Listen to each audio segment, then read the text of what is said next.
anseio por uma longa estrada. Fronteira oriental da província imperial de Baharut.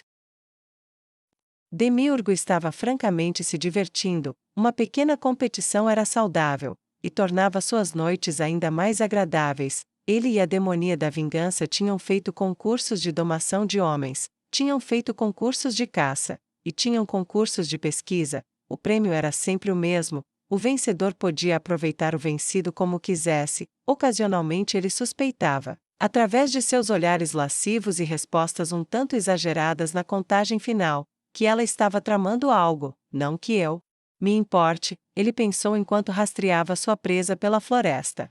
Outros 2 necromantes ilegais provavelmente estavam operando nesta área. Ele tinha, até agora, vencido esta competição para capturar os conjuradores mágicos necessários, mas ele teve a nítida impressão quando eles se separaram, que ela estava se esforçando seriamente para fazer o mesmo. Novamente, não era algo que ele se importasse, qualquer um deles que vencesse. Nazarick era o vitorioso no final. Ele sorriu ao encontrar a entrada que suspeitava que seria perto daqui, uma pequena caverna na fronteira. Ele ficou lá e olhou para ela por um momento. Não era uma grande abertura, mal larga o suficiente para uma pessoa passar e fedia. Eu me pergunto, eles poderiam ser do outro lado da fronteira, ou são locais do nosso império?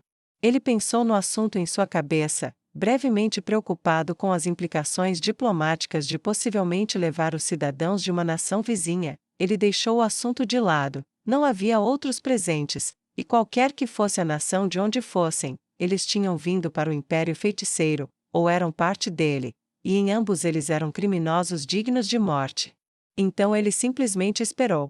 É verdade que ele poderia ter entrado, mas ele não gostava de cavernas. Ele franziu o nariz para o fedor. Sangue e vísceras não eram nada, até mesmo a sujeira de si mesmo era de pouca preocupação, desagradável, mas esperado quando se trabalha com ovelhas de 2 pernas, mas, de outra forma, ele parou e ajustou sua gravata. Bem, ele se considerava um homem de cultura. Sujeira não era algo que ele gostava, e o fedor lá dentro era como se ovos podres tivessem filhos com peidos de porcos diuréticos. E esses descendentes nunca tivessem ouvido falar de sabão. Então ele esperou. Por fim, a mal cheirosa ovelha Abelion saiu da caverna quando todas as atividades que haviam realizado foram concluídas, e Demiurgo saiu de onde havia se escondido. Ele não queria perder tempo com eles fediam, e como aconteceu, eram humanos, então provavelmente locais, aliviando uma pequena preocupação que persistia apesar de sua rejeição anterior. O portal se abriu atrás dele e ele exerceu seu mantra de comando antes que eles pudessem dizer uma palavra própria. Passem por aquele portal, fiquem parados do outro lado e informem a quem os levar, que eu disse para lhes dar um banho. Ele saiu do caminho deles e observou presunçosamente enquanto seus corpos os traíam. O quê? O rosto de um homem se contorceu em angústia enquanto seu corpo se movia por conta própria. Eu não posso. O que está acontecendo? Outro gritou. Ele agitou os braços freneticamente, eles rasgaram as capas vermelhas de aparência rica um do outro, tentando usar um ao outro para se afastarem de sua marcha da morte. Eles tentaram freneticamente agarrar árvores e galhos, mas suas pernas eram fortes demais e suas pegadas eram fracas demais. Ele tinha quase certeza de que dos 7 homens do bando, nem todos eram lançadores de magia, e nem todos eram pelo menos do 3º nível. Mas pelo menos um certamente era, possivelmente 2, talvez até mais. No entanto, mesmo com aqueles que não eram, eles ainda teriam uma utilidade para ele. Ele sorriu feliz enquanto se retirava da área e se dirigia para o próximo local, esperando que não fedesse tanto quanto o mais recente. Nazarick. Eclair estava em êxtase. A notícia correu como o vento sobre o mar de que o rei feiticeiro havia se transformado em humano e então partido, com o trono vago. Esta é minha chance. Posso agarrá-lo para mim, finalmente, minha limpeza valeu a pena. O pequeno pinguim imperador pensou consigo mesmo enquanto caminhava com lenta majestade em direção à sala do trono, onde declararia diante de todos o início de seu governo. Enquanto caminhava, viu que estava se aproximando do bar. É melhor parar e tomar uma bebida da vitória antes de ir para a sala do trono. Ele refletiu em voz alta e mudou de curso. Ele abriu a porta e se aproximou do barman. acenando para as poucas empregadas no quarto naquele momento. Elas o encararam um pouco, pois a notícia havia se espalhado pela tumba e o Eclair fez sua declaração de governo conhecida. Elas não gostaram de suas palavras e torceram o nariz. Ele acenou para elas de uma maneira senhorial. Ele as perdoaria, quando chegasse a hora, contanto que elas limpassem bem. Ele subiu em um assento e pediu um especial Nazarick. Esta é minha bebida da vitória. Assim que eu terminar isto, irei para a sala do trono e tomarei meu lugar de direito como senhor da tumba. Ele disse casualmente e alegremente para o barman. Oh, isso é muito impressionante, Lord Eclair. O homem com cabeça de cogumelo comentou entusiasticamente. A porta se abriu novamente, mas o pinguim não percebeu, pois estava tomado pelo momento de entusiasmo. Mas você tem um problema, uma grande provação que você deve superar antes de ascender ao trono. O barman disse em um tom de voz profundo. O Eclair podia ouvir as empregadas na mesa começarem a rir. Ah, o que é? Eclair perguntou curiosamente. Fugir dos aposentos da CZ Delta. O barman respondeu com um toque de travessura na voz. O pinguim imperador estremeceu. Nem brinque com isso. Da última vez que ela me pegou, fiquei preso lá por 2 meses, com todos aqueles adesivos irritantes colados no meu corpo todo. Felizmente ela não está em Nazarick. Fofo.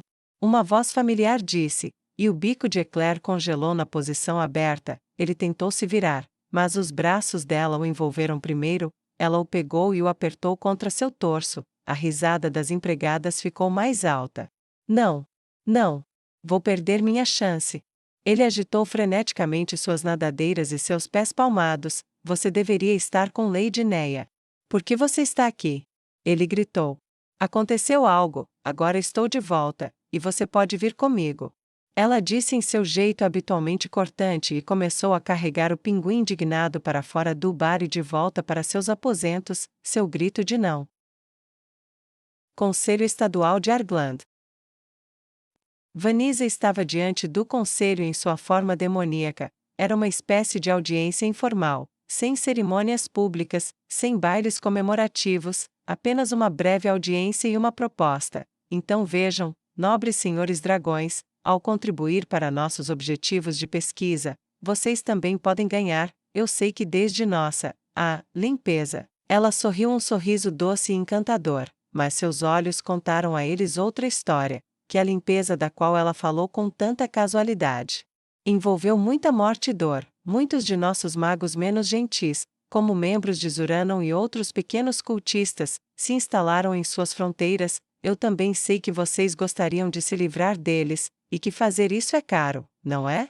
Ela perguntou com uma voz simpática. O Lorde Dragão Obsidiano suspirou. Você já sabe, não é? Era de conhecimento geral entre os membros do conselho que os agentes de inteligência do Rei Feiticeiro quase transformaram sua nação em um campo de treinamento para novas pessoas, e como tal, havia muito pouco acontecendo na última nação ocidental independente, que o Rei Feiticeiro não soubesse.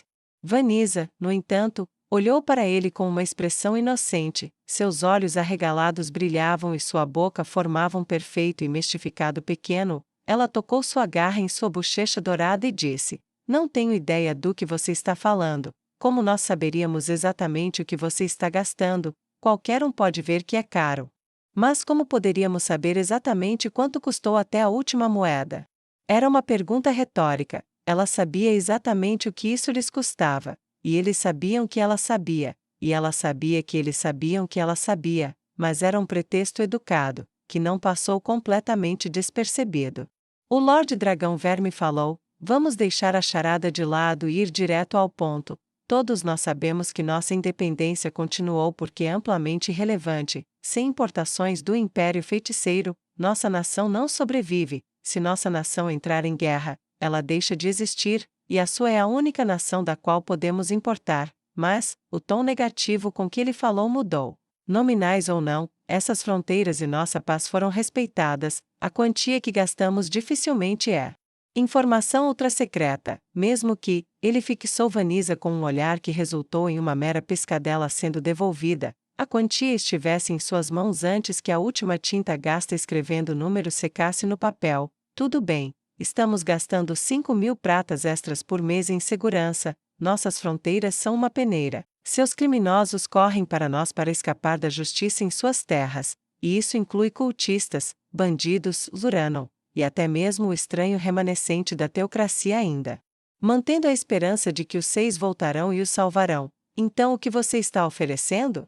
Seu tom brincalhão se tornou friamente profissional e ela sacou um documento de dentro de uma bolsa que trouxera consigo. Nós complementaremos parte da diferença, digamos, 1/3 por ano, em troca de todos aqueles que você pegar sendo devolvidos a nós. Além disso, pagaremos 100 pratas extras para cada um daqueles que for um lançador de magia, com 100 extras para cada nível além do primeiro que eles forem capazes de conjurar. Este acordo deverá expirar em 3 anos, com opções mútuas de renovação a cada ano subsequente. O que você diz?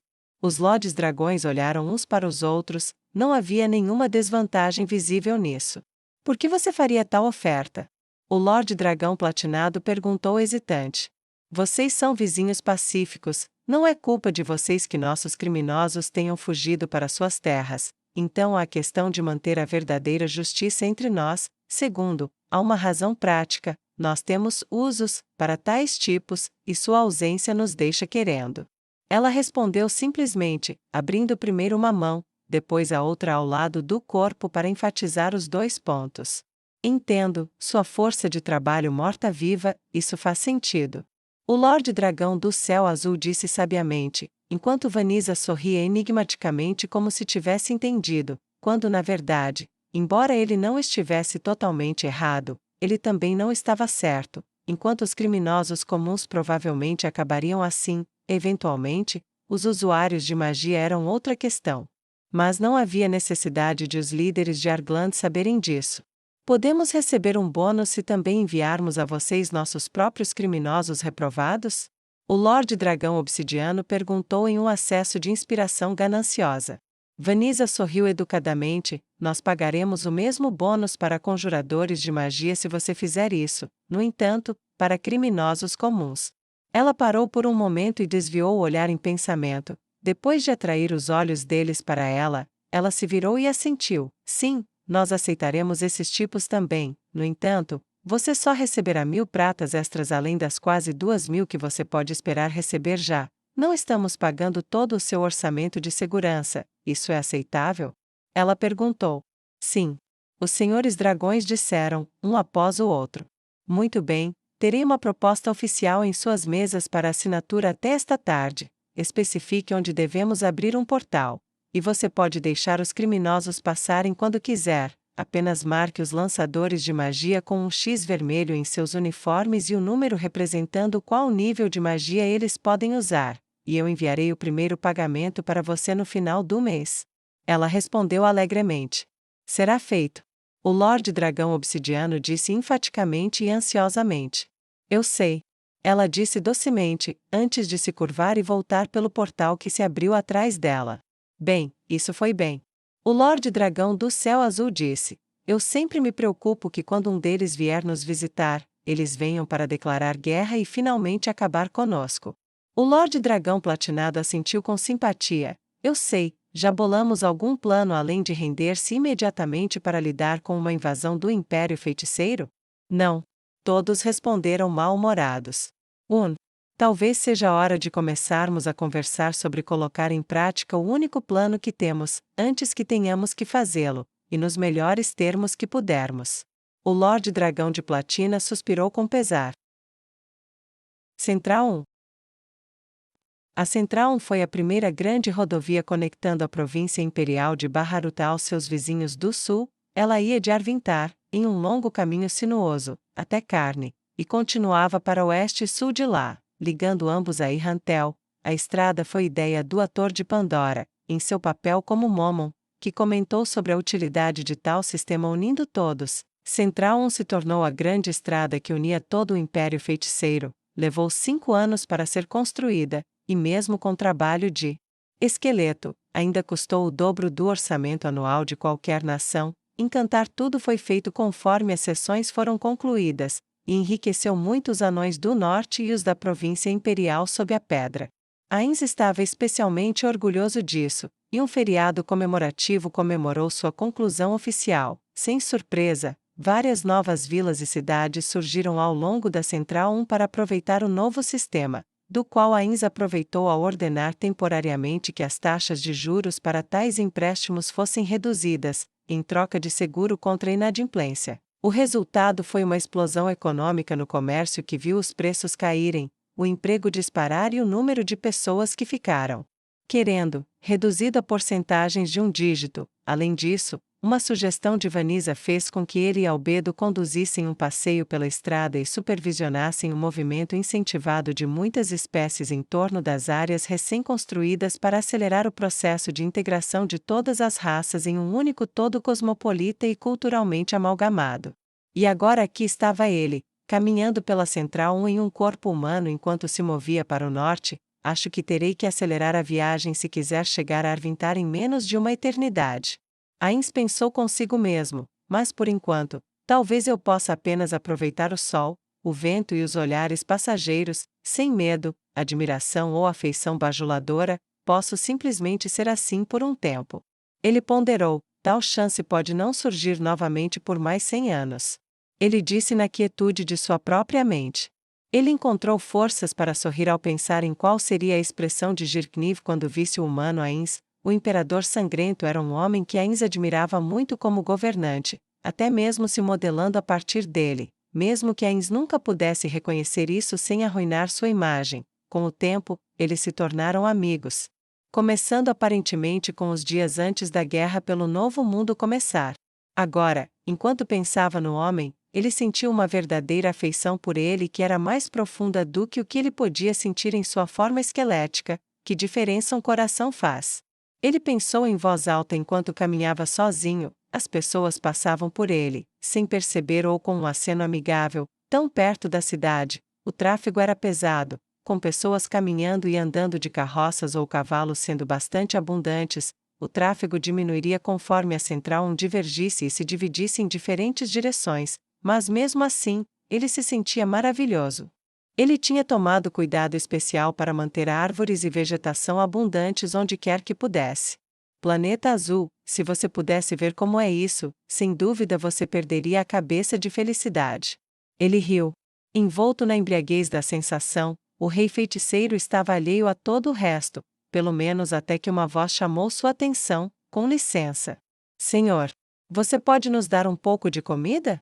Era a voz de uma jovem mulher. Ains virou a cabeça para seguir o som da voz. Era uma jovem garota, talvez na adolescência. Ela tinha cabelos escuros, corpo esguio e pele morena clara. Com lindos olhos verdes, ela estava sentada ao lado da estrada, parecendo mais do que um pouco cansada e não totalmente limpa. Ao lado dela estava sentada uma garota ainda mais jovem, de pele e olhos semelhantes, mas com cabelos mais claros e uma aparência quase esguia, sua irmãzinha.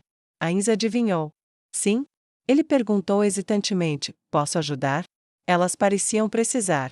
Odeio perguntar, mas, talvez possamos comer alguma coisa, talvez caminhar com você por um tempo e trabalhar um pouco. Estamos tentando voltar para Arvintar. Ela disse com uma voz suave e trêmula, como se temesse sua recusa. Ains pegou sua mochila e entregou um pedaço de pão para cada uma. Bem, estamos indo pelo mesmo caminho, mas, o que os leva tão longe em idades tão jovens? Ele perguntou. Um membro da nossa família está indo para lá e ele nos deixou para trás. Sabemos que ele teve boas intenções, mas não podemos suportar ficar sem ele. Por favor. Por favor, não nos deixe aqui, não queremos viajar sozinhas. A garota de cabelos escuros disse esperançosa. Ains deu de ombros. Acho que não posso evitar, e acho que não seria ruim ter companhia na viagem. Ele disse com uma expressão passiva, mas gentil no rosto.